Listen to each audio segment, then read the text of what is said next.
Okay, good morning, ladies and gentlemen. Let's start our private conference. Ma'am Pearl, can you hear the presence of the attendees? These are the attendees of today's private conference, headed by our back Vice Chairperson, Sir Arnel Brillantes. The back member qualifies for procurement, Sir D.R.B. Paren. The back member for construction projects, Sir Jason Hendrickson Labugen. The OIC head of procurement unit, Ma'am Indigence Behavior. Three back members were present today, Ma'am, so the quorum. Okay, let us proceed with the private conference proper. So, there are three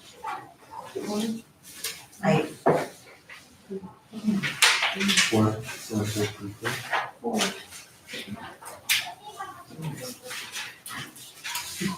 There are four infrastructure projects to be for private conference. Firstly, with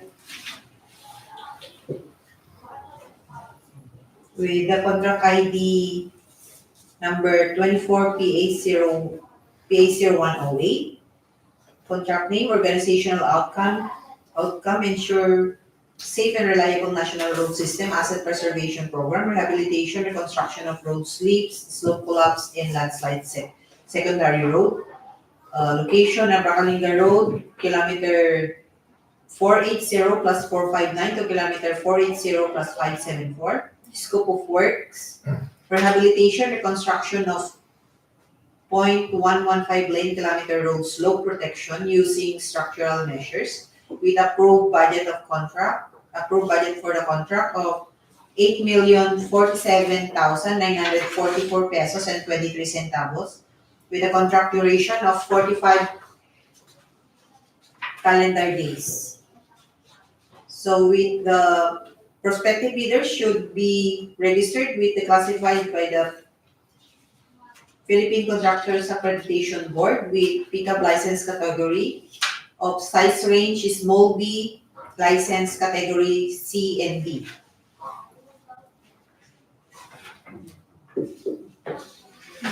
The cost of the bidding documents is 10,000 pesos. Next project is contract ID number 24PA0109. Organizational outcome, ensure safe and reliable national road system asset preservation program. Rehabilitation, reconstruction of roads with slips, slope collapse, and landslide secondary road. Location, Abra-Kalinga Road, kilometer 444 plus 580 to kilometer 444 plus 600. Kilometer 450 plus 330 to K0450 plus 350.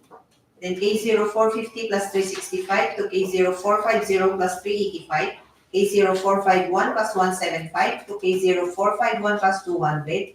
K0452 plus 610 to K0452 plus 675. K0452 plus 885 to K0452 plus 960.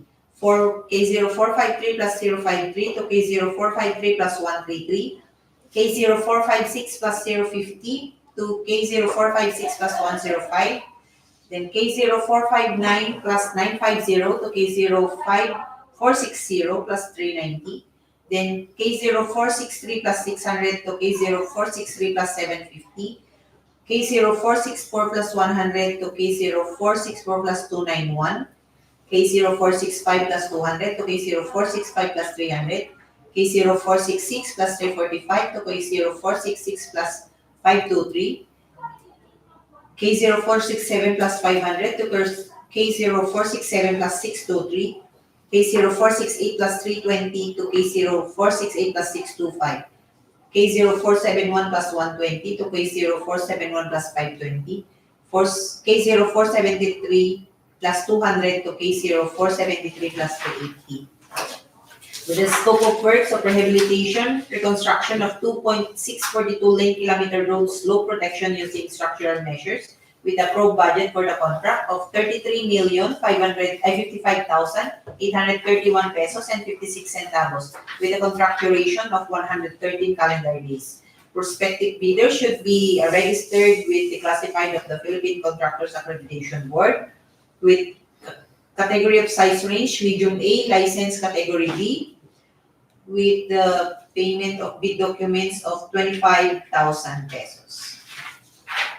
Next project is organizational outcome 1, ensure safe and reliability national road system, asset preservation program, rehabilitation, reconstruction of road sleep, slope collapse and landslide-secondary road, Abra-Kalinga road, kilometer 462 plus 500 to kilometer 462 plus 508 to kilometer 464 plus 238 to kilometer 464 plus 261 and kilometer 477 plus 445 to kilometer 477 plus 467 with the approved budget of the contract of 9,162,520 pesos and 45 centavos with contract duration of 49 calendar days.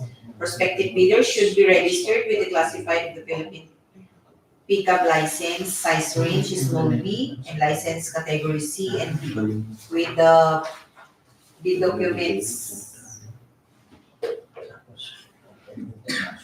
amounting to 10,000 pesos. Then we have the last project, contract ID number 24PA0111.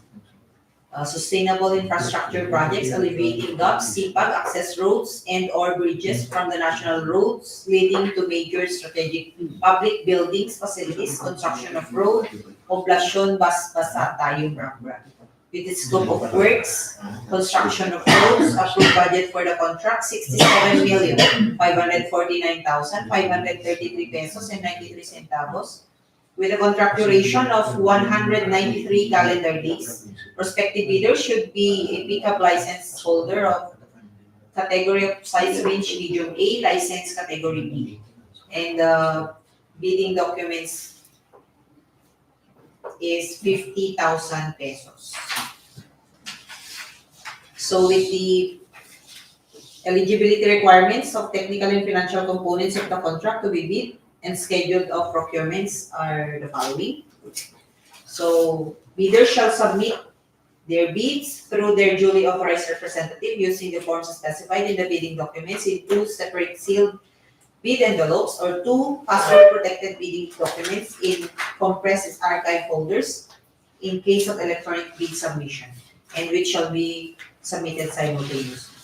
The first envelope shall contain the following technical information or documents. First, the field of certificate of registration and membership in accordance with section 8.5.2 of the revised IRR. Next is the registration certificate from SEC, Department of Trade and Industry for sole proprietorship or CDA for cooperatives. Mayor's or business permit, then the tax clearance per Executive Order 398 of 2005 as finally reviewed and approved by the Bureau of Internal Revenue. Statement of all ongoing government and private contracts.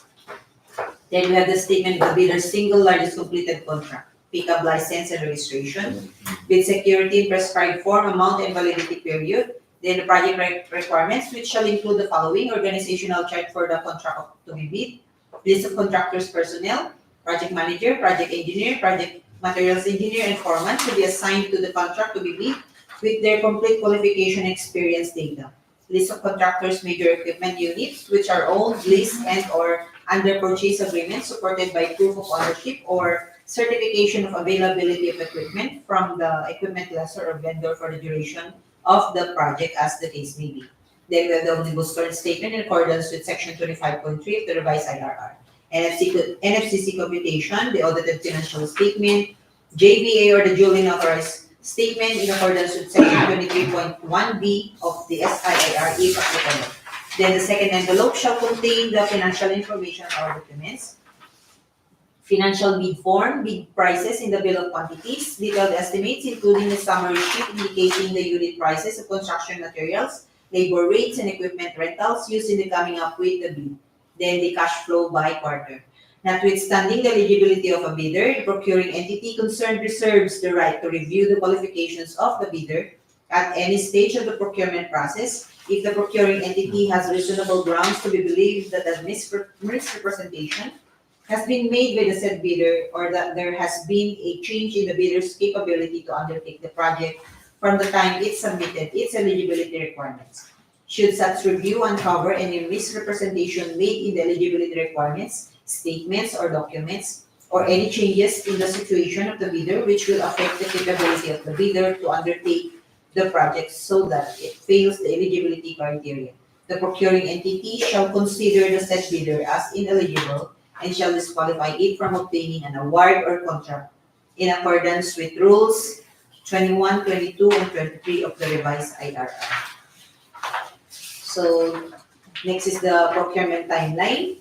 So a complete set of bidding documents may be acquired by interested bidder on February 29 to March 20, 2024 at this office of the procurement unit upon payment of applicable fee for the bidding documents pursuant to the latest guidelines issued by the JPPB.